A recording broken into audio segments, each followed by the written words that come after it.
हाथ सीधे बिल्कुल, लंबे हाथ किया करो आगे। 7 6 5 4 3 2 1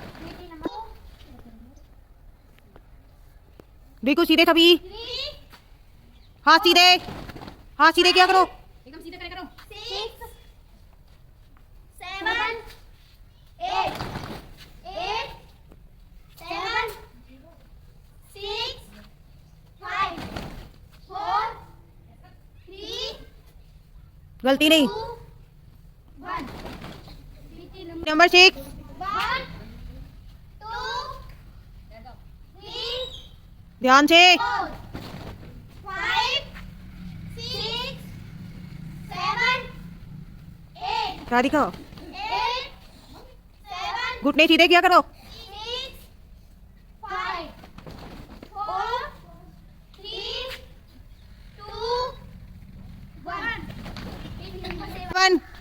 7 हाथ बिल्कुल सीधे के, कंधे के सीध में बिल्कुल जी हाँ, हाथ सीधे करो एकदम, सभी का हाथ सीधे होने चाहिए, बिल्कुल सीधे रखो इस तरह से। पंगे से न करे रखें हम। 2 ताली एक साथ, आगे पीछे नहीं। 3 4 5 6 7 8 8 7 6 5 4 3 2 1 नंबर 8 1 2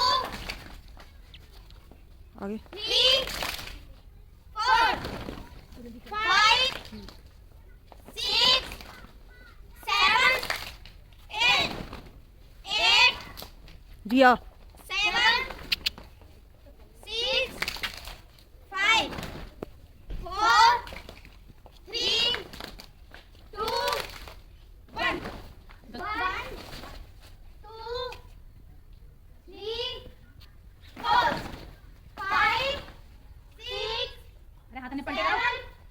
7 8 हाथ सीधे।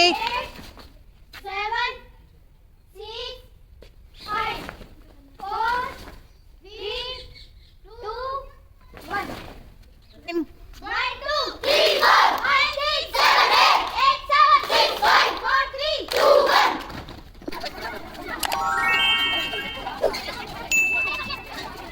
चलो